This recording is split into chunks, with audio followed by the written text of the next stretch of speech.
So I didn't really write an intro for this one, so this game makes me wet? Question mark? You gotta leave a little bit of mystery for people so, they're enticed to stick around.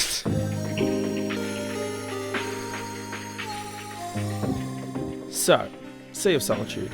It is the latest in a long tradition of, super metaphorical fantasy land that represents more mundane human stuff, exploration / walking sim kind of game. Which is awkward because, as we'll get into, it kind of leads to it being compared to other games in this genre that kinda sorta do things a lot better. Sea of Solitude really puts the money into them glossy JPEGs, don't it? I will say, all criticisms aside, I don't think I've been this into a game's box art for quite a while. I mean, after all, this is what this kind of game is selling itself on. It's gorgeous vistas and pretty skyboxes and such. Waters will rise when the situation gets more anguish-filled, and waters will part as our protagonist descends into memory.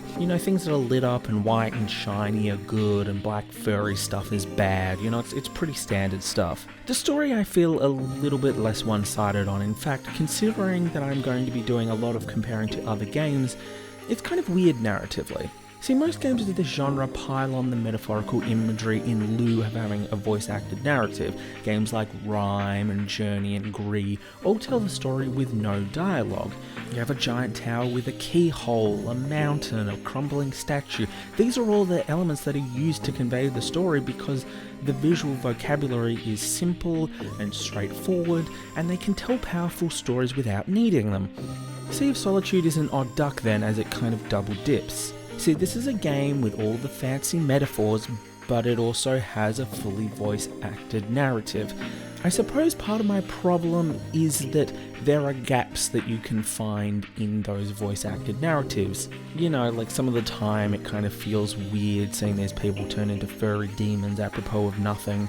On top of that, I kind of feel like metaphors can be like a bit out there and a bit fantastical when it doesn't feel that it's tied down to something specific that you have when you have actual characters voicing conversations. You can have demons and skullbirds and faraway mountains, but when the characters are voice acted, it undoes some of the mysticism of it all, and thus I feel a little bit detached from things. For example, the main character is talking to her brother about trying not to spoil things, kind of really dark mental health stuff, and it turns out that Kay isn't listening because, oh my god, look at the cute little puppies, and instantly I'm just kind of lost.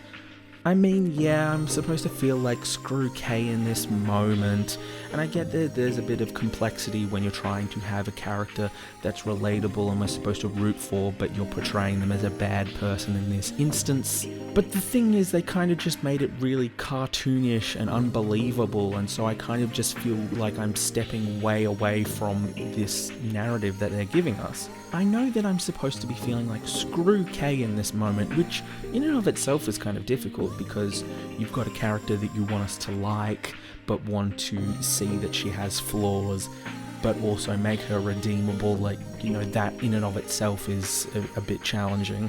Overall, the story isn't bad. It presents some really good, very video game-like peaks and valleys. There are slower, serene moments, though they are brought down a little bit by the lack of proper things to explore. The various climaxes are intense, and I will say the post-credits really did help me tie all the elements of the story together that really helped me see this in a better light. It's always nice to have mental health being addressed by the media, and I'll totally say that there were moments in this game that I was kind of feeling very empathetic about this, but it has been done better. And finally, the truly vestigial element in this game, the gameplay.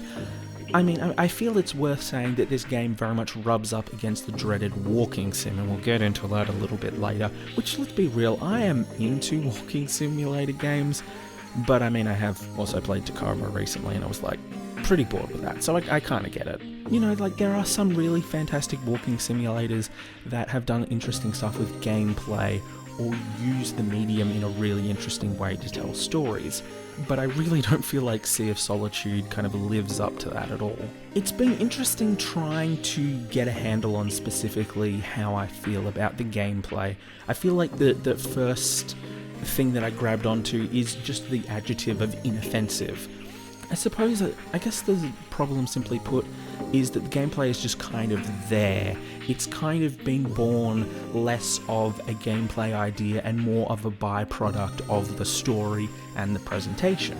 Other games that I really like might use these elements of gameplay to inform the narrative, but it kind of just feels tenuous in this case. To come back to that walking sim thing that I was talking about, it kind of just feels like this is a walking sim in which they have put some failure states, so you can die in this walking sim. But the problem is, there isn't lots of challenge in it. It's still very simple. It feels like it's an exploratory game, but it doesn't feel like there's much to explore. I mean, there's platforming, which kind of just exists functionally, and there is exploring, but the problem is a lot of the time that you're in the exploratory sections of the map, there isn't much to do except get to the other part of the map. You know, there aren't buildings that you can walk through, you can only climb onto buildings, and it just kind of feels very blocky. You're kind of walking through someone's neighborhood, there's story and narrative, but it's something that you don't get through exploration, it's just something that's told to you. Oh, and one other thing, there's kind of a tug-of-war thing in the second last act. The computer is way too fast, can stun you, and can disregard walls, and it's just the most frustrating thing that I've played in quite a while. I don't know how the hell this got past QA, because it's just bad. The unfortunate thing with Sea of Solitude is that it is a fairly good game, but it is in a genre in which it is surrounded by very good games, some of which are some of the best games I've ever played in my life. You know, so the narrative isn't bad and I like the ideas, but the execution doesn't land. It tried to go metaphorical and voice acted and didn't really work out. The gameplay is bare bones and it doesn't really serve the narrative as much as it's just, you know, shall we say, not rocking the boat. So what's left is a nice looking game, but it really fails to meet the standards set by its predecessors. Worth checking out, but I can give you a bit of a list of things to check out beforehand.